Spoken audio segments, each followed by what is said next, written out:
സിംഹത്തെ കാണണമെന്ന് വലിയ ആഗ്രഹമായിരുന്നു ലൈഫിൽ. അങ്ങനെ ഗുജറാത്തിലെ ഗീർ വനങ്ങളിൽ സിംഹത്തെ കാണാൻ പോയ കഥയാണ് ഇന്ന് ഞാനിവിടെ പറയാൻ പോകുന്നത്.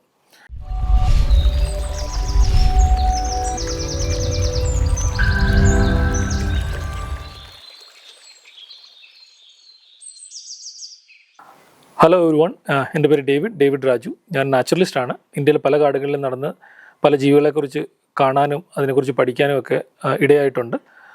ഇന്നത്തെ കഥ ഞാൻ പറയാൻ പോകുന്നത് ഗുജറാത്തിലെ ഗീർ വനങ്ങളിൽ സിംഹത്തെ കാണാൻ പോയ കഥയാണ്. അപ്പം 2014 ഇത്. ഞാൻ ഗുജറാത്തിലെ അഹമ്മദാബാദിൽ പോയി ഇറങ്ങി. അവിടുന്ന് ഒരു 6-7 മണിക്കൂർ സഞ്ചരിച്ച് ബസ്സിലാണ് പോയത്. ജുനാഗഡ് എന്ന് പറഞ്ഞ സ്ഥലത്ത് പോയി ഇറങ്ങണം. ജുനാഗഡിൽ നിന്ന് പിന്നെ ഒരു 1.5 മണിക്കൂർ യാത്ര ചെയ്ത് കഴിഞ്ഞാൽ സാസൻ ഗീർ എന്ന് പറഞ്ഞ സ്ഥലത്ത് എത്തിച്ചേരും. അപ്പം ഗീർ വനം എന്ന് പറയുമ്പോഴത്തേക്കിന് സാസൻ ഗീർ എന്നാണ് ആൾക്കാർ സാധാരണയായി പറയാറുള്ളത്. ഞാനവിടെ വൈകുന്നേരം എത്തി. അവിടെ എത്തിയിട്ട് ഒരു ഗേറ്റിൻ്റെ തൊട്ട് ഫ്രണ്ടിൽ തന്നെ ഉള്ളൊരു ഹോട്ടൽ മുറിയൊക്കെ എടുത്തു. അപ്പോൾ എൻ്റെ സുഹൃത്തുക്കൾ എന്നോട് നേരത്തെ പറഞ്ഞിട്ടുണ്ട് അവിടെ ഓൺലൈൻ ബുക്കിംഗ് ഒന്നും അത്ര പ്രചാരത്തിലില്ല. അപ്പോൾ രാവിലെ പോയിട്ട് ഗേറ്റിന് മുന്നിൽ ക്യൂ നിന്നിട്ട് വേണം ടിക്കറ്റ് എടുക്കാൻ വേണ്ടിയിട്ട്. ഞാൻ പിറ്റേ ദിവസം രാവിലെ തന്നെ റെഡിയായിട്ട് ഒരു 4 മണിയായപ്പോൾ തന്നെ റെഡിയായിട്ട് എഴുന്നേറ്റ് ഗേറ്റിൻ്റെ വാതിൽക്ക് ചെന്നു ക്യൂ നിന്നു. അപ്പോൾ ഞാനായിരുന്നു ആദ്യത്തെ ആൾ. കുറച്ച് കഴിഞ്ഞ് 5:30 ആയപ്പോൾ മുതൽ ആൾക്കാരെൻ്റെ പുറകെ ക്യൂ നിൽക്കാൻ തുടങ്ങി. 10-30 ആൾക്കാർ വലിയ ക്യൂ ആയിട്ട് വന്ന് നിന്നു. പിന്നെ ഗേറ്റ് 6:30 ആയപ്പോൾ ഒരു ഗേറ്റ് തുറന്നു. ഞാൻ അകത്ത് കയറിയിട്ട് അവർ ടിക്കറ്റ് തന്നു. രാവിലത്തെയും ഉച്ച കഴിഞ്ഞത്തെയും എന്ന് പറയുമ്പോൾ മോർണിംഗ് ആൻഡ് ആഫ്റ്റർനൂൺ സഫാരിക്കുള്ള ടിക്കറ്റുകൾ ഞാൻ എടുത്തു. എന്നിട്ട് തിരിച്ച് ഉടൻ തന്നെ എൻ്റെ റൂമിൽ പോയിട്ട് ഞാൻ റെഡിയായിട്ട് പിന്നെ വന്നു. ക്യാമറയും ബൈനോക്കുലറും ഒക്കെ ആയിട്ട് സഫാരിക്ക് റെഡിയായിട്ട് വന്നു. 7 മണിയായപ്പോൾ സഫാരി തുടങ്ങിയപ്പോൾ ഗീർ വനത്തിൻ്റെ അകത്തോട്ട് കയറിയപ്പോഴത്തേക്കും തന്നെ ഗീർ വനം കാണാനായിട്ട് വളരെ വ്യത്യസ്തമാണ്. നമ്മുടെ നാട്ടിലെ കേരളത്തിലെ കാടുകളെ അപേക്ഷിച്ചിട്ട് വളരെ വ്യത്യസ്തമാണ് ഗീർ വനം. കാരണം അതൊരു ഇല പൊഴിയുന്ന കാടാണ്. ഇല പൊഴിയുന്ന കാടെന്ന് പറഞ്ഞു കഴിഞ്ഞാൽ സമ്മർ ആവുന്ന സമയത്ത് എല്ലാ ഇലകളും പൊഴിച്ചിടുന്നൊരു കാടാണ്. അപ്പോൾ അതിന് ഇംഗ്ലീഷിൽ പറയുന്നത് ഡ്രൈ ഡെസിഡിയസ് ഫോറസ്റ്റ് എന്നാണ് പറയുന്നത്. അപ്പോൾ കാടിൻ്റെ അകത്തോട്ട് പോകുന്ന സമയത്ത് കുറേയേറെ മരങ്ങൾ കാണാൻ പറ്റി. പ്രത്യേകിച്ച് അവിടെ ഗോസ്റ്റ് ട്രീസ് കുറേ ഉണ്ടായിരുന്നു. ഗോസ്റ്റ് ട്രീസ് എന്ന് പറഞ്ഞു കഴിഞ്ഞാൽ വെള്ള നിറത്തിലുള്ളൊരു മരമുണ്ട്, നല്ല പൊക്കമുള്ള. അതിന് സമ്മറിലൊന്നും അധികം ഇലകളൊന്നും വീഴാത്ത രീതിയിൽ കാണുന്ന ഗോസ്റ്റ് ട്രീസ് കുറേ കണ്ടു. പിന്നെ പോകുന്ന വഴിക്ക് കുറേയേറെ പുള്ളിമാനെ കണ്ടു. നീൽഗായ് എന്ന് പറഞ്ഞൊരു മൃഗമുണ്ട്, നീൽഗായെ കണ്ടു. പിന്നെ കുറേ ഹനുമാൻ ലങ്കൂറിനെയൊക്കെ കാണാൻ പറ്റി. സഫാരി ജീപ്പിൽ ഇങ്ങനെ യാത്ര ചെയ്യുന്ന സമയത്ത് കുറച്ച് സമയം കഴിഞ്ഞപ്പോഴത്തേക്കിന് സിംഹത്തിൻ്റെ കാൽപാദം കണ്ടു. ഡ്രൈവറും ഗൈഡും പറഞ്ഞു അതൊരു സിംഹത്തിൻ്റെ കാൽപാദം വന്നു. ഞാൻ ഒറ്റ നോട്ടത്തിൽ നോക്കിയപ്പോഴത്തേക്കിന് അതൊരു വലിയൊരു കാൽപാദമായിരുന്നു. സാധാരണ ഞാൻ മധ്യപ്രദേശിലെ കടുവ സംഘത്തിലൊക്കെ വർക്ക് ചെയ്യുന്ന സമയത്ത് ടൈഗറിൻ്റെയൊക്കെ ട്രാക്ക് കണ്ടു കഴിഞ്ഞാൽ, പഗ്മാർക്ക് കണ്ടു കഴിഞ്ഞാൽ പെട്ടെന്ന് നമുക്ക് തിരിച്ചറിയാൻ പറ്റും. പക്ഷേ ഇത് ഇച്ചിരൂടെ റൗണ്ട് ആയിട്ടുള്ള വലിയ കാൽപാദമായിരുന്നു കണ്ട്. പെട്ടെന്ന് നോക്കിയപ്പോഴത്തേക്കിന് തന്നെ എനിക്കൊരു കാര്യം മനസ്സിലായി. ഏകദേശം കടുവയുടെ അടുത്ത് തന്നെ സൈസുള്ള ഒരു മൃഗമാണ്. അപ്പം ലയൺസിനെ കുറിച്ച് പറഞ്ഞു വരുമ്പോൾ, സിംഹത്തെക്കുറിച്ച് പറഞ്ഞു വരുമ്പോഴത്തേക്കിന് ലോകത്തിലെ തന്നെ ഏറ്റവും വലിപ്പമുള്ള പൂച്ചവർഗത്തിൽപ്പെട്ട ഒന്നാണ്. പ്രത്യേകിച്ച് കടുവയായിട്ട് കമ്പയർ ചെയ്യുമ്പോൾ കടുവയാണ് ലോകത്തിലെ ഏറ്റവും വലിയ പൂച്ചവർഗം. ഒരു വലിയ കടുവ 250 മുതൽ 300 കിലോ വരെ വലിപ്പം വെക്കാൻ പറ്റും. പക്ഷേ അതേസമയം ഒരു ലയണ് 150 മുതൽ 220 കിലോ അല്ലെങ്കിൽ മാക്സിമം 250 കിലോ വരെയൊക്കെ വലിപ്പം വെക്കുകയുള്ളൂ. ചുരുക്കം പറഞ്ഞു കഴിഞ്ഞാൽ കടുവയാണ് വലുപ്പത്തിൽ 1ാം സ്ഥാനം, 2ാം സ്ഥാനമാണ് സിംഹത്തിനുള്ളത്. അപ്പോൾ ട്രാക്ക് കണ്ടു. ഞങ്ങൾ കുറച്ചുകൂടെ ഡ്രൈവ് ചെയ്തപ്പോഴത്തേക്കിന് അവിടെ 3-4 ജീപ്പുകൾ ഇങ്ങനെ നിർത്തിയിട്ടിട്ടുണ്ട്. ജീപ്പിൽ നിർത്തിയിട്ട് ആൾക്കാർ എഴുന്നേറ്റ് നിന്ന് അങ്ങോട്ടൊക്കെ നോക്കുന്നുണ്ട്. നോക്കുന്നതിനിടയ്ക്ക് 3-4 ആൾക്കാർ അവിടെ നിൽപ്പുണ്ട്. അവർ ഒരു വടിയൊക്കെ പിടിച്ചിട്ടുള്ള ആൾക്കാർ. അപ്പോൾ ഞാൻ അവിടെ നമ്മുടെ ഗൈഡിനോട് ഡ്രൈവറോട് ചോദിച്ചു ഇതാരാണ്. അപ്പോൾ അവർ പറഞ്ഞു ഇത് മാൽധാരീസ് എന്ന് പറഞ്ഞാൽ കാലി മേയ്ക്കുന്ന ആൾക്കാരാണ്. അപ്പോൾ പിന്നീട് എനിക്ക് മനസ്സിലായ ഗുജറാത്തിലെ ഗീർ വനത്തിനകത്ത് ഇപ്പോഴും കുറേയേറെ ആൾക്കാർ താമസിക്കുന്നുണ്ട്. പ്രത്യേകിച്ച് മാൽധാരീസും സിദ്ധീസ് എന്നൊക്കെ പറഞ്ഞ് കുറേ ആൾക്കാർ ഇപ്പോഴും അവരുടെ ഗ്രാമങ്ങളകത്തുണ്ട്. അവർ കാലി മേയിച്ച് നടക്കുന്നതാണ്. അപ്പം അവരുടെ കയ്യിലൊരു വടിയുണ്ട്. അതുമാത്രമാണ് അവരുടെ ആകെയുള്ള സുരക്ഷയ്ക്കുള്ള സംഭവം. അവർ സിംഹമൊക്കെ വരുന്ന സമയത്ത് വടി കൊണ്ട് സിംഹത്തൊക്കെ അടിച്ച് ഓടിക്കാറൊക്കെ ഉണ്ട്. മാൽധാരീസിനെ കുറിച്ച് പറഞ്ഞു വരുമ്പോഴത്തേക്കിന് അവർ നല്ല പൊക്കമുള്ള ആൾക്കാരും നല്ല പൂച്ചക്കണ്ണും ചെവിയിലൊക്കെ നല്ല കമ്മലൊക്കെ ഇട്ട ആൾക്കാരും തലപ്പാവൊക്കെ കെട്ടിയുള്ള ആൾക്കാരും പിന്നെ കൂട്ടത്തിൽ 10-12 വയസ്സുള്ളൊരു ചെറിയ കൊച്ചിനെ കണ്ടു. അവനൊരു വടിയൊക്കെ പിടിച്ച് നിൽക്കുന്നുണ്ടായിരുന്നു. അവരോട് നമ്മൾ ചോദിച്ചു ലയനെ കണ്ടോ എന്ന് ചോദിച്ചു. അപ്പോൾ അവർ പറഞ്ഞു ലയൻ ഒരു 10 മിനിറ്റ് മുന്നേ ഇവിടുന്ന് ഇങ്ങനെ ക്രോസ് ചെയ്ത് അങ്ങോട്ട് കാടിൻ്റെ അകത്തോട്ട് പോയിട്ടുണ്ട്, ഇനി തിരിച്ചു വരാൻ സാധ്യതയില്ലായിരിക്കും എന്ന് പറഞ്ഞു. എങ്കിലും ഞങ്ങളൊരു 10-20 മിനിറ്റ് അവിടെ വെയിറ്റ് ചെയ്ത് ലയൻ വന്നില്ല. ആ സമയത്ത് ഞങ്ങളെന്നാ ഓർത്ത് പിന്നെയും പോകാമെന്ന് ഓർത്ത് പിന്നെ ഞങ്ങൾ യാത്ര തുടർന്നു. ഡ്രൈവ് ചെയ്ത് ഇങ്ങനെ പോകുന്ന സമയത്ത് പെട്ടെന്ന് കുരങ്ങിൻ്റെ കുറേയേറെ കോളുകൾ കേൾക്കാൻ നോക്കി. അലാം കോൾ കേട്ടു. കുരങ്ങിൻ്റെ കോൾ കേട്ട് പെട്ടെന്ന് ഞങ്ങൾ വണ്ടി നിർത്തി നോക്കുമ്പോഴത്തേന് പെട്ടെന്ന് നോക്കുമ്പോൾ ഒരു പുലി ഇങ്ങനെ സൈഡിൽ കൂടെ നടന്നു കാടിനകത്തോടെ ഇങ്ങനെ നടന്ന് കയറുന്നുണ്ട്. ഞാൻ എൻ്റെ ക്യാമറ എടുത്ത് പെട്ടെന്ന് 1-2 ഫോട്ടോ ഒക്കെ എടുക്കാൻ നോക്കി. അപ്പോൾ ഈ ബുഷിൻ്റെ അകത്തൂടെ തന്നെ എനിക്ക് 1-2 ഫോട്ടോസ് കിട്ടി. അത് പെട്ടെന്ന് പുലിയുടെ റൊസെറ്റ്സ് മാർക്കുകൾ എന്ന് പറഞ്ഞാൽ പുലിയുടെ പുള്ളികളൊക്കെ കാണുന്ന രീതിയിലൊന്ന് ഒന്ന് രണ്ട് ഫോട്ടോസൊക്കെ കിട്ടി. അപ്പോൾ ഞാൻ നമ്മുടെ ഗൈഡ്സിനോടൊക്കെ ചോദിച്ചു, നിങ്ങൾ സ്ഥിരമായിട്ട് ഇവിടെ പുലിയെ കാണാറുണ്ട്? അവർ പറഞ്ഞ് പുലിയൊക്കെ കാണാറുണ്ട്, പക്ഷേ പുലികൾ കൂടുതലും കാടിന് വെളിയിലാണ് കാണുന്നത്. പിന്നീട് ഞാൻ സഫാരി കഴിഞ്ഞ് വെളിയിലിറങ്ങി അവരോട് ചോദിച്ചപ്പോഴും, നമ്മൾ കുറേ സുഹൃത്തുക്കൾ അവിടെ ജോലി ചെയ്യുന്നവരുണ്ട്, അവരോട് ചോദിച്ചപ്പോഴാണ് മനസ്സിലായത് ഗുജറാത്തിലെ ഗീർ വനത്തിൽ ഒത്തിരിയധികം പുലികളുണ്ട്. പക്ഷേ മെയിനായിട്ട് പുലികൾ ജീവിക്കുന്നത് കാടിന് വെളിയിൽ കുറേയേറെ കരിമ്പും തോട്ടങ്ങളുണ്ട്. അപ്പോൾ അതിൻ്റെ അകത്താണ് ഏറ്റവും കൂടുതൽ പുലികളുള്ളത്. ഇപ്പോഴത്തെ സിംഹത്തിൻ്റെ എണ്ണം എന്ന് പറഞ്ഞാൽ ഒരു 630 640 സിംഹങ്ങളാണ് ഗുജറാത്തിലെ ഗീർ വനത്തിലൊക്കെ ഉള്ളത്. അത്രയും തന്നെ പുലികളും ഉണ്ടെന്നാണ് അവിടെ ആ പാർക്കിലുണ്ടെന്നാണ് കരുതപ്പെടുന്നത്. ചിലർ പറയുന്ന 600 800-ലധികം പുലികൾ വരെ ഉണ്ടെന്നാണ് കാണപ്പെടുന്നത്. എന്തായാലും പുലിയെ കണ്ട് ഭയങ്കര ഹാപ്പി ആയിരുന്നു. കുറേ ഫോട്ടോ ഒക്കെ എടുത്ത് പിന്നീട് ഞങ്ങൾ യാത്ര ചെയ്ത് കുറേയേറെ പക്ഷികളെയൊക്കെ കണ്ടു. റെഡ് നെയ്പ്ഡ് ഐബിസ് എന്ന് പറഞ്ഞ പക്ഷികളെയൊക്കെ കണ്ടു, ബ്ലാക്ക് ഹെഡഡ് ഐബിസ്, പിന്നെ നമ്മുടെ നാട്ടിലുള്ള കുളക്കൊക്കെ പോണ്ട് ഹെറൺ അവിടെ നിന്ന് ഫിഷ് ചെയ്യാനായിട്ട് ശ്രമിക്കുന്നുണ്ടായിരുന്നു. ഇതിനെല്ലാം പടമെടുത്തിട്ട് ഞങ്ങൾ അതിലെല്ലാം ഡ്രൈവ് ചെയ്ത് നടന്നു. എന്നിട്ടൊന്നും സിംഹത്തെ എന്നിട്ട് കാണാൻ പറ്റില്ല. ആകെ കണ്ടത് സിംഹത്തിൻ്റെ പഗ്മാർക്ക് മാത്രമായിരുന്നു. ഞങ്ങൾ പിന്നെ ഉച്ചയ്ക്ക് മുമ്പ് തിരിച്ച് പാർക്ക് എക്സിറ്റായി. ഞാൻ പിന്നെ ഉച്ച കഴിഞ്ഞപ്പോഴത്തേക്കിനുള്ള 3 മണിയായപ്പോഴത്തേക്കിന് അടുത്ത ആഫ്റ്റർനൂൺ സഫാരിക്ക് വേണ്ടി റെഡിയായി. ആഫ്റ്റർനൂൺ സഫാരിക്ക് റെഡിയായിട്ട് ഞാൻ പാർക്കിൽ ചെന്നു. എൻ്റെ വണ്ടിയോടെ വെയിറ്റ് ചെയ്യുന്നുണ്ടായിരുന്നു. വണ്ടിയെ കയറിയിരുന്നു. അപ്പോഴും ഗൈഡിനോടും ഡ്രൈവറോടും ചോദിച്ചു, ഇന്ന് സിംഹത്തെ കാണാൻ വല്ല സാധ്യതയുണ്ടോ? അപ്പോൾ അവരെന്നോട് പറഞ്ഞു, സാറേ ഇന്ന് 100% കാണാൻ പറ്റും. ഞാൻ കാട്ടിൽ ടൈഗറിനെയൊക്കെ ട്രാക്ക് ചെയ്തുകൊണ്ടിരുന്ന വ്യക്തിയാണ്. അപ്പോൾ നമ്മൾ ഒരിക്കലും 100% എന്നും ഒരു വൈൽഡ് ലൈഫിന് നമ്മൾ പറയാറില്ല. ഇവരെന്താ 100% എന്ന് പറയാൻ കാരണമെന്ന് ഞാൻ ഇങ്ങനെ ആലോചിച്ചു കുറേ നേരം.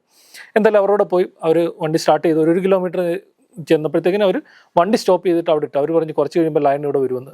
അപ്പോൾ ഞാനടുത്ത് എന്ത് മണ്ടന്മാരാ ഇങ്ങനെയൊക്കെ ലൈനൊന്നും വണ്ടി നിർത്തിയിടുന്നിടത്ത് ലൈൻ ഇങ്ങോട്ട് വരുമെന്ന്.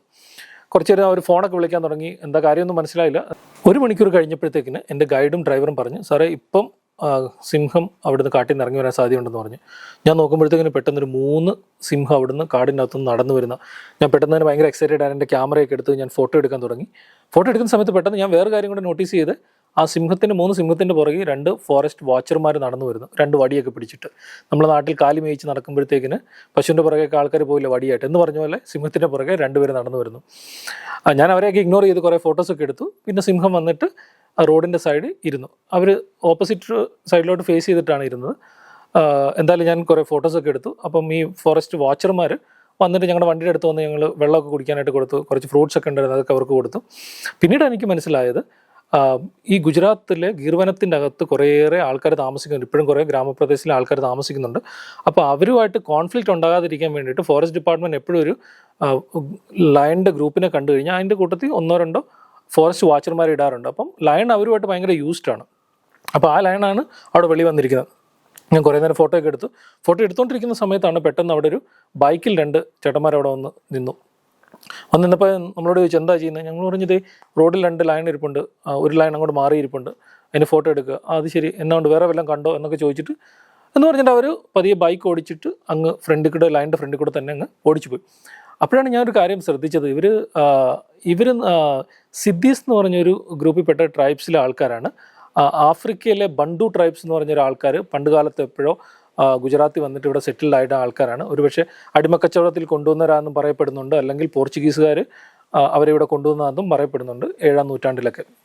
കൃത്യമായ വിവരങ്ങൾ എനിക്കറിയില്ല. എന്നിരുന്നാലും അവർ ഒറ്റ നോട്ടത്തിൽ കണ്ടാൽ നമ്മുടെ നാട്ടുകാരായിട്ട് നമുക്ക് തോന്നിക്കത്തില്ല. പക്ഷേ അവർ ഗുജറാത്തിലെ ഗീർ വനത്തെയൊക്കെ താമസിച്ചിട്ട് ഗുജറാത്തിയൊക്കെ സംസാരിക്കുന്ന ആൾക്കാരായിട്ട് മാറിക്കഴിഞ്ഞിരുന്നു. അവരെന്തായാലും ഫ്രണ്ടിൽ കൂടെ ഇങ്ങനെ ബൈക്ക് ഓടിച്ച് പോകുന്ന സമയത്ത് ഒരു ലൈൻ അവിടുന്ന് പെട്ടെന്ന് എഴുന്നേറ്റ് അങ്ങ് മാറി, മറ്റേ ലൈൻ അവിടെ തന്നെ ഇരുന്ന് ഇങ്ങനെ നോക്കി നിൽപ്പുണ്ടായിരുന്നു. അത് കഴിഞ്ഞപ്പോഴത്തേക്കും ലൈൻ ഇങ്ങോട്ട് തിരിഞ്ഞു. ഞങ്ങൾ പിന്നെയും കുറേ ഫോട്ടോ എടുക്കാൻ തുടങ്ങി. ഫോട്ടോ എടുക്കുന്ന സമയത്ത് ഒരു സബ് അഡൽട്ട് മെയിലിൻ്റെ തൊട്ടടുത്തായിരുന്നു, വണ്ടിയുടെ തൊട്ടടുത്ത്. അപ്പോൾ രസകരമായ കാഴ്ച, അതെന്നെ ഇങ്ങനെ നോക്കിയിരിപ്പുണ്ട്. വലിയ മെയിൻ എന്ന് പറഞ്ഞ സട ഇങ്ങനെ നീളത്തിലുണ്ട്. അതിൻ്റെ കണ്ണുകളൊക്കെ ഭയങ്കര തീക്ഷ്ണമായിട്ടുള്ള കണ്ണുകളായിരുന്നു. നമ്മുടെ ലയൺസ്, സിംഹം എന്ന് പറഞ്ഞാൽ 2 പ്രജാതിയുണ്ട്, ആഫ്രിക്കൻ സിംഹവും ഏഷ്യാറ്റിക് സിംഹവും. African lions, Asiatic lions. അപ്പോൾ ഇത് ഒരു സ്പീഷീസാണ്, പക്ഷേ 2 സബ് സ്പീഷീസാണ്. ഇതിൻ്റെ തമ്മിലുള്ള വ്യത്യാസം എന്ന് പറഞ്ഞു കഴിഞ്ഞാൽ ആഫ്രിക്കൻ ലയൺസിന് ഏഷ്യാറ്റിക് ലയനെ അപേക്ഷിച്ചിട്ട് സൈസ് ഇച്ചിരി കൂടുതലാണ്. പിന്നെ അതിൻ്റെ ഈ സടയുണ്ടല്ലോ, ഈ നല്ല നീളത്തിലുള്ള സട, അത് സാധാരണ നല്ല ബ്ലാക്ക് കളറിലായിരിക്കും. പിന്നെ അതിൻ്റെ ഇയേഴ്സൊക്കെ നല്ല വിസിബിൾ ആയിരിക്കും ഏഷ്യാറ്റിക് ലയൻ്റെ. ആഫ്രിക്കൻ ലയൻ്റെ ഒന്നും അത്ര ഇയേഴ്സ് വിസിബിൾ അല്ലായിരിക്കും. പിന്നെ മെയിൻ ഡിഫറൻസ് എന്ന് പറയുന്നത് അതിൻ്റെ ബെല്ലിയിലൊരു ഫ്ലാപ്പ് ഉണ്ടായിരിക്കും, ഇങ്ങനെ ഫ്ലാപ്പ് പോലെ കാണാൻ പറ്റും. ഏഷ്യാറ്റിക് ലയണിന്, ആഫ്രിക്കൻ ലയൺസിന് അത് കാണില്ല. ഇങ്ങനെയാണ് ഒരു 3-4 ഡിഫറൻസ് ഏഷ്യാറ്റിക് ലയനും ആഫ്രിക്കൻ ലയനും തമ്മിൽ നമ്മൾ സാധാരണ പറയപ്പെടുന്നത്. ഇന്ത്യയിൽ സിംഹത്തെ കാണാൻ പറ്റുന്നത് ഗുജറാത്തിലെ ഗീർ വനത്തിൽ മാത്രമാണ്. അതേസമയം ആഫ്രിക്കൻ കോണ്ടിനെൻറ്റിൽ എല്ലായിടത്തും സിംഹത്തെ കാണാൻ പറ്റും. മറ്റ് പൂച്ചവർഗത്തിൽപ്പെട്ട മൃഗങ്ങളെ അപേക്ഷിച്ച് സിംഹം കൂട്ടമായിട്ടാണ് ജീവിക്കുന്നത്. ഇപ്പോൾ കടുവയെ നോക്കിക്കഴിഞ്ഞാൽ ഒരു കടുവ മാത്രമായിരിക്കും, അല്ലെങ്കിൽ അമ്മക്കടുവയും കുട്ടികളുമായിട്ടായിരിക്കും കാണുന്നത്. ചില സമയത്ത് ചീറ്റകൾ 5-6 എണ്ണമൊക്കെ കൂട്ടമായിട്ട് കാണാൻ പറ്റും, ചീറ്റകളൊക്കെ. അല്ലെങ്കിൽ ചീറ്റകൾ തള്ളയും കുഞ്ഞുങ്ങളും ഒക്കെ ആയിട്ടായിരിക്കും. ഇങ്ങനെയൊക്കെ മാത്രമേ കാണാൻ പറ്റൂ. അതേസമയം സിംഹത്തിൻ്റെ പ്രത്യേകത എന്ന് പറഞ്ഞു കഴിഞ്ഞാൽ 8-10 ഉള്ള ഗ്രൂപ്പൊക്കെ ചിലപ്പോൾ സമയത്ത് കാണാറുണ്ട്. ആ കൂട്ടത്തിൽ ഒരു മെയിലായിരിക്കും, മെയിലായിരിക്കും അതിൻ്റെ ലീഡർ. ആഫ്രിക്കയിലൊക്കെ 25-30 ഉള്ള വലിയ ഗ്രൂപ്പുകളൊക്കെ കാണാൻ സാധിക്കും. ആ ഗ്രൂപ്പിലൊക്കെ ചിലപ്പോൾ 2-3 ലയൺസ് ഒക്കെ ആയിരിക്കും അതിൻ്റെ ലീഡറായിട്ട് നിൽക്കുന്നത്. സാധാരണ ഒരു ലയനാണ്, സാധാരണ ആഫ്രിക്കയിലൊക്കെ 2-3 ഒക്കെ കാണാറുണ്ട്. ഇന്ത്യയിലെ ലയൺസിൻ്റെ പ്രത്യേകത എന്ന് പറഞ്ഞാൽ സാധാരണ 5-6 എണ്ണത്തിൻ്റെ ഗ്രൂപ്പൊക്കെയാണ് കാണുന്നത്, ചില സമയത്ത് 10 എണ്ണം കാണും. എന്നിരുന്നാലും ഇതിൻ്റെ ഫുഡ് മെയിനായിട്ട് ഇവർ കഴിക്കുന്നത് അവിടെയുള്ള മാനുകളൊക്കെ പിടിച്ച് തിന്നും, ബാക്കിയുള്ള ജീവികളൊക്കെ പിടിക്കാറുണ്ട്. പക്ഷേ എന്നാൽ ഗുജറാത്തിലൊരു പ്രത്യേകത എന്ന് പറഞ്ഞാൽ ഗുജറാത്തിലൊരു 40% ഇവർ തിന്നുന്നത് അവിടുത്തെ കാറ്റിലിനെയാണ്, അവിടെയുള്ള പശുക്കളൊക്കെയാണ് ഇവർ തിന്നുന്നത്. ഇങ്ങനെ കൂട്ടത്തോടെ കാണുന്ന സിംഹത്തിൻ്റെ ഗ്രൂപ്പിന് പ്രൈഡ് എന്നാണ് പറയുന്നത്. പ്രൈഡ് ഓഫ് ലയൺ എന്നാണ് സാധാരണയായിട്ട് പറയപ്പെടുന്നത്. എന്തായാലും ലയൺ അവിടെ ഇരിപ്പുണ്ടായിരുന്നു. കുറച്ച് കഴിയുമ്പോഴത്തേക്കിനും അവർ മൂന്നൂടെ ഒരുമിച്ച് കൂടിയിട്ട് നിലത്തെ കിടന്ന് ഉരുളാൻ തുടങ്ങി. പിന്നെയും കുറേ ഞാൻ ഫോട്ടോസൊക്കെ എടുത്തു. അത് കഴിഞ്ഞപ്പോൾ ഞാൻ പറഞ്ഞു എന്തായാലും ഇതിനൊക്കെ കണ്ടില്ല, ഇനി നമുക്ക് പോകാമെന്ന് പറഞ്ഞു. ഞങ്ങൾ പിന്നെയും വണ്ടി ഓടിച്ച് പോകാൻ തുടങ്ങി. പോകുന്ന വഴിക്ക് പിന്നെ അവിടെ ഒരു കമലേശ്വർ ഡാം എന്ന് പറഞ്ഞൊരു വലിയ ഡാം ഉണ്ടായിരുന്നു. ആ ഡാമിൻ്റെ അടുത്തൊക്കെ വണ്ടിയൊക്കെ നിർത്തിയിട്ടൊരു പീക്കോക്കൊക്കെ ഉണ്ടായിരുന്നു, അതിൻ്റെയൊക്കെ ഫോട്ടോ എടുത്ത്, വേറെ കുറേ പക്ഷികളൊക്കെ ഉണ്ടായിരുന്നു, അതിൻ്റെയൊക്കെ ഫോട്ടോ എടുത്തിട്ട് ഞങ്ങൾ പതിയെ തിരിച്ചു വരുന്ന സമയത്ത് വേറെ 2 ലയണസ്, 2 ഫീമെയിൽ സിംഹങ്ങൾ റോഡിൻ്റെ സൈഡിൽ ഇരിപ്പുണ്ടായിരുന്നു. അപ്പോൾ വണ്ടിയൊക്കെ നിർത്തിയിട്ട് കുറേ നല്ല ഫോട്ടോസൊക്കെ എടുക്കാൻ പറ്റി. അത് കഴിഞ്ഞ് ഞങ്ങൾ പതിയെ തിരിച്ച് ഗേറ്റിലോട്ട് യാത്രയായി. വരുന്ന സമയത്ത് വേറെ കുറേ ജീവികളെയൊക്കെ കണ്ടു, അതിൻ്റെയൊക്കെ ഫോട്ടോ എടുത്തിട്ട് ഞങ്ങൾ തിരിച്ച് എക്സിറ്റായി. ഭയങ്കര എക്സൈറ്റഡ് ആയിരുന്നു. ഗുജറാത്തിലെ ആദ്യമായിട്ട് ഗീർ വനത്തിലെ സിംഹത്തെ കാണാൻ പറ്റി. തിരിച്ച് ഞാൻ വന്നിട്ട് ഈ കഥകളൊക്കെ ഞാൻ എൻ്റെ സുഹൃത്തുക്കളോടൊക്കെ പറയാൻ തുടങ്ങി. അപ്പോൾ എൻ്റെ ഒരു സുഹൃത്തുണ്ടായിരുന്നു, ഒരു റിട്ടയർഡ് PCC ഫണ്ട് മധ്യപ്രദേശിലെ, ഞങ്ങൾ പാബ്ല സാബ് എന്ന് വിളിക്കുന്ന HS പാബ്ല. അദ്ദേഹം ഫോറസ്റ്റിൻ്റെ ഹെഡായിരുന്നു. അദ്ദേഹത്തോട് ഇങ്ങനെ കഥയൊക്കെ പറഞ്ഞ് ഞാൻ ലയണെ കണ്ടു, സിംഹത്തെ കണ്ട സമയത്ത് അതിൻ്റെ പുറകിൽ 2 ഫോറസ്റ്റ് വാച്ചർമാരുണ്ടായിരുന്നു, ഒരു വടിയൊക്കെ പിടിച്ചിട്ട്. അപ്പോൾ അദ്ദേഹം രസമായിട്ടൊരു കാര്യം പറഞ്ഞത്, അദ്ദേഹം PCCF ആയിരിക്കുന്ന സമയത്ത് ഗുജറാത്തിൽ ഗീർവനത്തിൽ പോയി സിംഹത്തെ കാണാൻ വേണ്ടിയിട്ട്. അപ്പോൾ പോകുന്ന സമയത്ത് ഒരു 8-10 ഉള്ള ഒരു ലയൻ്റെ ഗ്രൂപ്പിനെ കണ്ടു. അവിടെ അദ്ദേഹം കണ്ടുകൊണ്ടിരിക്കുന്ന സമയത്ത് വേറൊരു മെസ്സേജ് വന്നു, അവർക്ക് 1 കിലോമീറ്റർ മാറിയിട്ട് വേറൊരു ലയണും കൂടെ ഉണ്ടെന്ന്. അപ്പോൾ അതിൻ്റെ കൂട്ടത്തിൽ ഒരു ഫോറസ്റ്റ് ഗാർഡ് ഉണ്ട്. ഇവർ അടുത്ത ലയനെ കാണാനായിട്ട് അടുത്ത സ്ഥലത്തോട്ട് യാത്രയായി. അപ്പം വിൻ്റർ സമയമായിരുന്നു അദ്ദേഹം പോയത്. അപ്പം വിൻ്റർ സമയത്ത് നല്ല തണുപ്പുള്ള സമയമാണ്. തിരിച്ചു വരുമ്പോൾ അവർ കണ്ട കാഴ്ച, തണുപ്പ് കൂടിയതുകൊണ്ട് ഈ ഫോറസ്റ്റ് ഗാർഡ്, ഇവിടെ ഇരുന്ന ഫോറസ്റ്റ് ഗാർഡ് കുറേ ഇലയൊക്കെ കൂട്ടിയിട്ട് അതൊരു ചെറിയ തീ കത്തിച്ചിട്ട് ഒരു സൈഡിൽ ഇരിപ്പുണ്ട്, തീയുടെ അങ്ങേ സൈഡിൽ 5-6 ലയൺ ഒരുമിച്ചിരുന്ന് തീ കായുന്ന ഒരു കാഴ്ചയാണ് അദ്ദേഹം കണ്ടെന്ന് പറഞ്ഞു. അപ്പം ഇതാണ് ലയൺസിൻ്റെ അവിടുത്തെ പ്രത്യേകത. കാരണം ലയൺസൊക്കെ മനുഷ്യരുമായിട്ട് ഇടപഴകി ജീവിക്കുന്നതാണ്. ഏകദേശം ഒരു 40%-ലധികം ലയൺസിൻ്റെ ഫുഡെന്ന് പറഞ്ഞാൽ അവിടുത്തെ കാറ്റിലാണ്, അവിടെയുള്ള അവരുടെ പശുക്കളും അവിടെയുള്ള പോത്തുകളും ഒക്കെയാണ് ഈ സിംഹങ്ങൾ കഴിക്കുന്നത്. തന്മൂലം എപ്പോഴും ലയണെ കാണുന്ന സമയത്ത് ഫോറസ്റ്റ് ഡിപ്പാർട്ട്മെൻറ്റ് ഒരു ഫോറസ്റ്റ് ഗാർഡിനെ അതിൻ്റെ അടുത്ത് നിർത്താറുണ്ട്. ഒരിക്കലെങ്കിലും നമ്മൾ ഇന്ത്യയിലെ കാടുകൾ കണ്ടിരിക്കേണ്ട ഒരു മൃഗമാണ് സിംഹം. കാരണം കേരളത്തിലുള്ള കുറേയേറെ വൈൽഡ് ലൈഫ് ഫോട്ടോഗ്രാഫർമാരും ഇന്ത്യയിലുള്ള പല വൈൽഡ് ലൈഫ് ഫോട്ടോഗ്രാഫർമാരും ഇപ്പോൾ ആഫ്രിക്കയിലോട്ടാണ് പോകുന്നത്, ആഫ്രിക്ക സിംഹത്തെ കാണാൻ. നമ്മുടെ നാട്ടിലുള്ള സിംഹത്തെ കാണുന്നത് ഭയങ്കര രസകരമാണ്. പ്രത്യേകിച്ച് നിങ്ങൾ പ്ലാൻ ചെയ്യുന്നുണ്ടെങ്കിൽ അത് ഒക്ടോബർ മുതലുള്ള മാസങ്ങൾ, മാർച്ച് വരെയാണെങ്കിൽ കാട് ഇച്ചിരൂടെ നല്ല ഭംഗി കാണാൻ പറ്റും, നല്ല പച്ചപ്പ് നിറഞ്ഞായിരിക്കും. അത് കഴിയുമ്പോഴത്തേക്കിനും നല്ല ഡ്രൈ ആയിരിക്കും. നിങ്ങൾ പോവുക, പ്ലാൻ ചെയ്യുക, സിംഹത്തെ കാണുക. എൻ്റെ സ്റ്റോറി ഇഷ്ടപ്പെട്ടെന്ന് വിചാരിക്കുന്നു. ഇനിയും ഇങ്ങനെയുള്ള കഥകളുമായിട്ട് വരുന്നതായിരിക്കും. Thank you so much.